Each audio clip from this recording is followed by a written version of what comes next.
Hello friends, my name's Phoebe and I'm on a music discovery journey. Now what that means is I'm going to be checking out artists from around the world, both old, new and everything in between, because I've missed out on a lot of music over the last few decades of my life. For whatever reason, there's just basically so much to consume.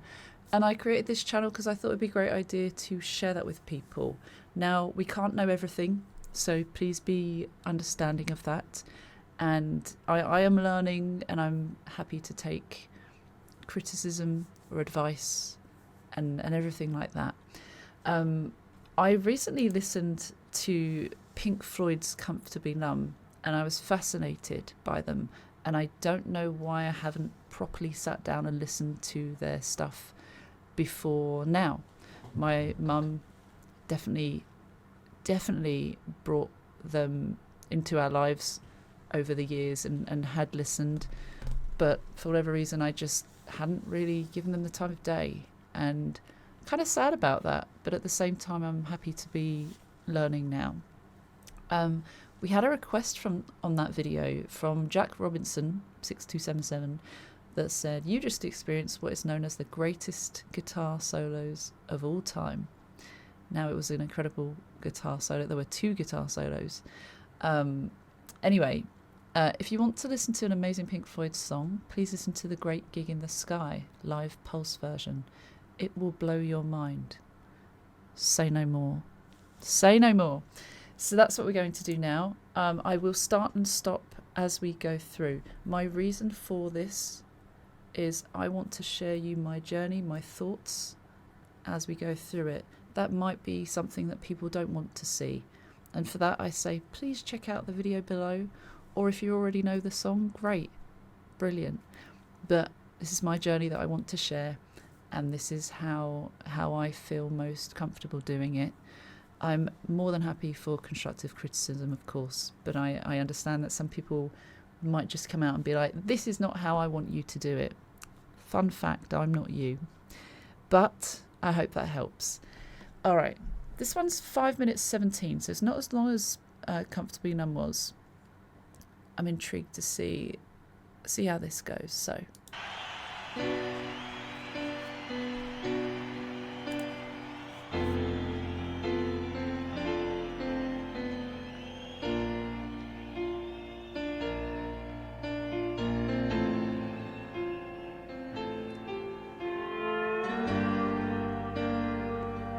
Ooh. Ooh.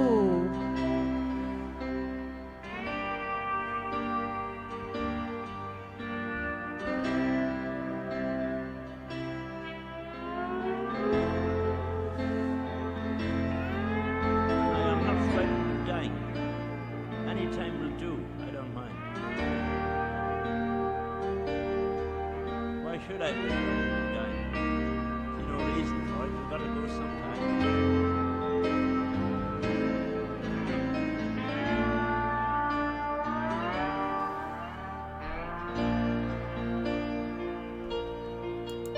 So, I'm not frightened of dying. You know, any time will do.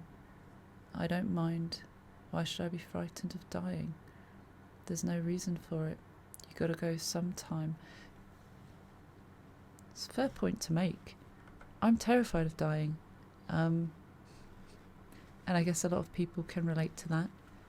And then a lot of people can't relate to that. And that's okay. There's beauty in our differences. But that's an interesting start. Is that like a synthy sound? It's a psychedelic sound. That's what it is. I really enjoy their genre of psychedelic rock, that kind of dreamlike state. It almost feels like. I think that's cool. Let's go back a touch, just so we can hear that again.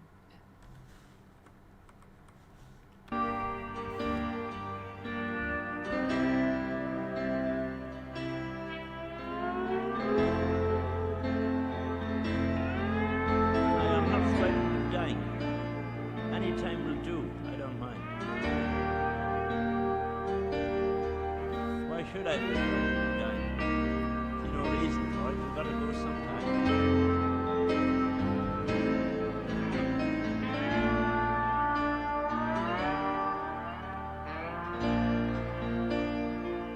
I don't know what that instrument is.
Changing.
Wow.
What?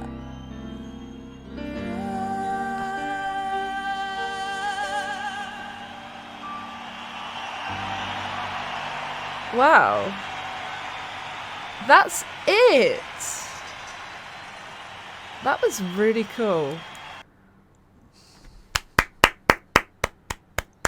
Time flies when you're having fun. I wanted to speak and it felt rude stopping. I've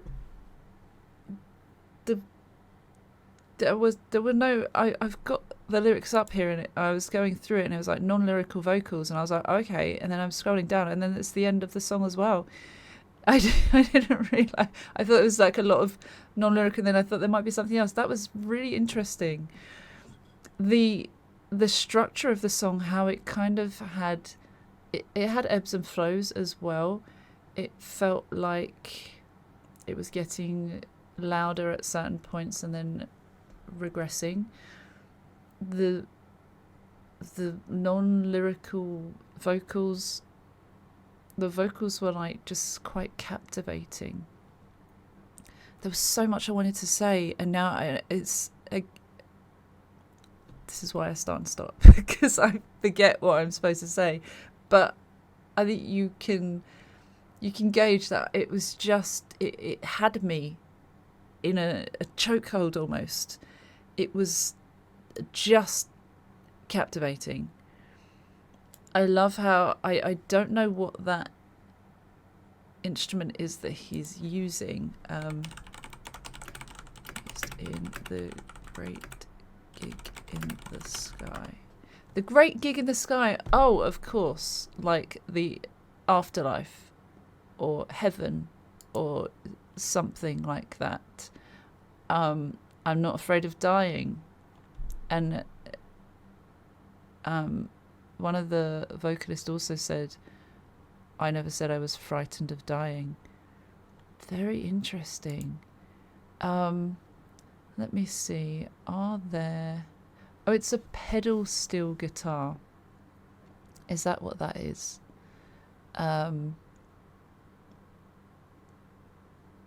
Right. Interesting. It sounded like a guitar, but it didn't look like a guitar. So that was... I'm enjoying seeing these things and learning about stuff as well, if that's right. But yeah, I always want to watch it through one more time because of just... I just didn't know what... I was almost waiting for lyrics, but it felt like there didn't need to be any, of course. Apart from a few.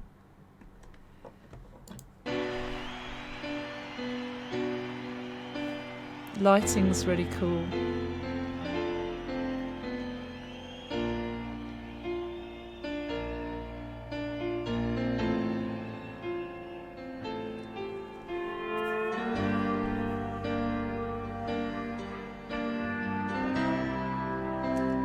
I also hope I don't get a copyright strike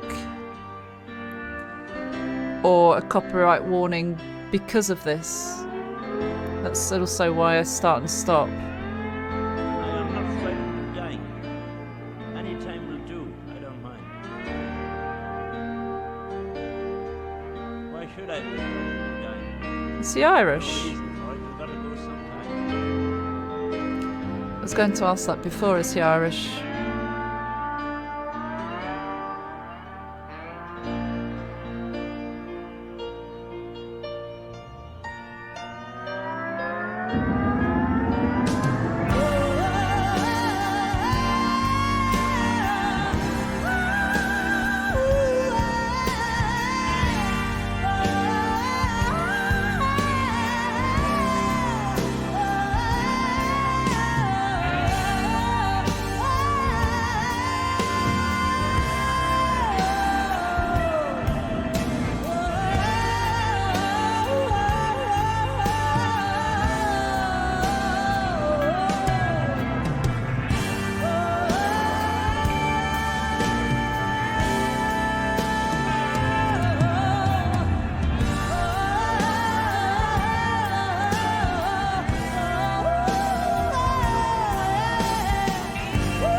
Just incredible. I was mesmerized. I just couldn't take my eyes off them. I the only time I wanted to take my eyes off them was when I wanted to just feel the music. It was just such a wavy, dreamlike state. The psychedelic, it was just really cool. Really cool. What did you think of that? Is that something that you've been familiar with for many years? What are your thoughts on it? I can't believe I didn't think about that before I listened. The Great Gig in the Sky. Kind of makes a lot of sense now. Oh, I was so in awe of what I'd just seen that I didn't really think about other things that I wanted to say. And I wanted to record this because while I'm in the moment and I remember, I wanted to talk about the vocalists on that. So when I was looking at the lyrics, it had different names, and I wanted to do a bit of digging. So it says the Division Bell Tour of 1994 featured a version sung by Sam Brown, Durga McBroom and Claudia Fontaine.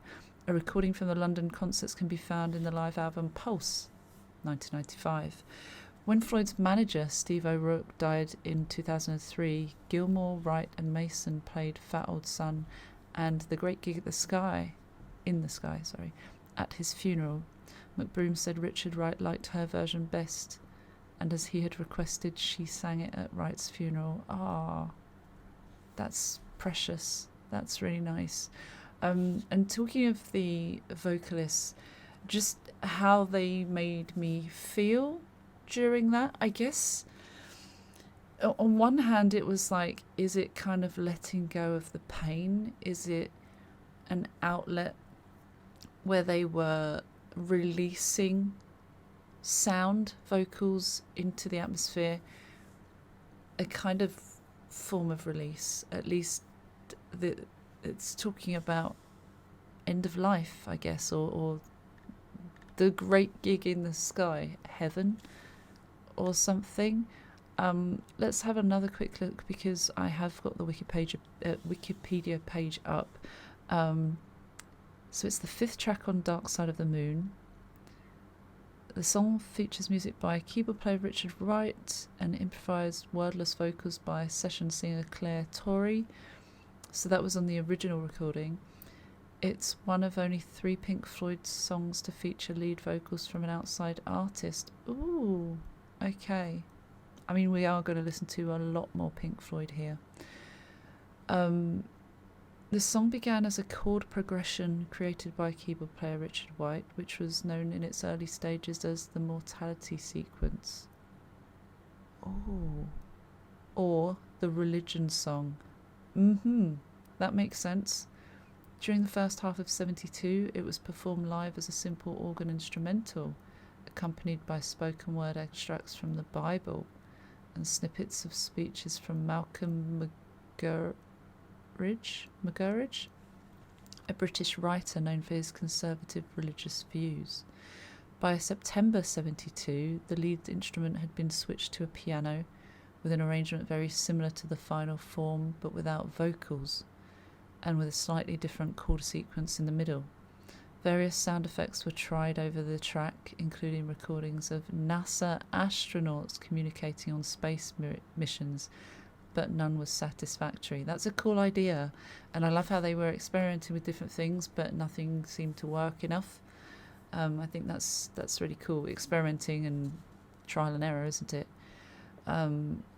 On classic albums, Pink Floyd, The Making of Dark Side of the Moon, it is stated that during the recording of the album, in which death and life have been a consistent theme, the members of the band went around asking questions and recording responses from people working inside Abbey Road at the time. Among the questions, they asked, "Are you afraid of dying?" The responses of doorman Jerry O'Driscoll and the wife of their old road manager Peter Watts were used, as well as other spoken parts throughout the album. "I've always been mad. That geezer was cruising for a bruising." At 39 seconds, "And I'm not frightened of dying. Any time will do. I don't mind. Why should I be frightened of dying? There's no reason for it. You got to go sometime, said Jerry O'Driscoll. And then at 3:33, faintly, I never said I was afraid of dying. Patricia Watts, wife of road manager Peter Watts. And then on the vocals, in January 73, a couple of weeks before the album was due to be finished, the band thought of asking a female singer to wail over the music. Okay, wailing, okay, that makes sense as well. The band began casting around for a singer, and studio engineer Alan Parsons suggested Claire Torrey, a 25-year-old songwriter and session vocalist he had worked with on a Top of the Pops covers album. Nice. Good old Top of the Pops. Torrey was contacted to arrange a session for the same evening, but she had other commitments, including tickets to see Chuck Berry. So a 3-hour session was scheduled for the next day. The band played the instrumental track to Torrey and asked her to improvise a vocal. At first she struggled to find what was needed, but then she was inspired to sing as if she were an instrument herself. Wow. Torrey performed 2 complete takes, the second more emotional than the first. But when David Gilmour asked for the 3rd take, she stopped halfway through, feeling that she was becoming repetitive and had already done the best she could. The final album track was assembled from all 3 takes. Interesting. So I'll have to listen to that version as well. The members of the band were deeply impressed by Torrey's performance, but did not tell her this, and she left the studio with a standard £30 flat fee, under the impression that her vocals would not make the final cut. She only became aware that she'd been included in the final mix when she picked up the album at a local record store and saw her name in the credits. Ooh. In 2005, an undisclosed out-of-court settlement in Torrey's favour included giving her vocal composition credit. I was going to say it can be a bit of a tricky one because, of course, she's heavily featured. The vocals are a heavy feature on that, and if she only got the flat rate, who knows what was agreed at the time, but that can be a bit awkward. But it seemed like she wanted to do something about that. Chris Thomas, who was brought in to assist Alan Parsons in mixing the album, mentions that they were actually in Mixdown at the time. On the DVD classic albums Pink Floyd, The Making of Dark Side of the Moon, various members mentioned that they had this song and were not sure what to do with it. Wright recalls that when Torrey finished, she was apologetic about her performance, even though those present were amazed at her vocal improvisation. That's crazy. Imagine just going, oh, I messed that up. I don't know if that was any good. In 2004, Claire Torrey sued Pink Floyd and EMI for songwriting royalties on the basis that her contribution to The Great Gig in the Sky constituted co-authorship with Richard Wright. It's tough, isn't it? It can get messy. And I know I've already just kind of read this, so it's not a complete shocker because we've just read that she had an out-of-court settlement in 2005. But anyway, in 1973, as a session singer, she was paid only the standard Sunday flat studio rate of £30, equivalent to £500 in 2023. She told Mojo in 1998, "If I'd known then what I know now, I would have done something about organising copyright or publishing." In 2005, prior to a hearing in the High Court, an out-of-court settlement was reached. Although the terms of the settlement were not disclosed, we don't need to know the details. People love being nosy, don't they? And I guess also we don't have a right to know this. I'm just reading it. But I guess some would find it interesting, I guess. On all pressings after 2005, the composition is credited to both Richard Wright and Claire Torrey. Okay. It's very interesting. It's such an interesting song, and they refer to it as wailing, that also makes sense. I realized that I'd finished my talking, and I was so enamored by what I was watching that I didn't think much about talking about the music. The drums came in at really cool points, only when they needed to, purposefully done. The other instruments that were used creatively.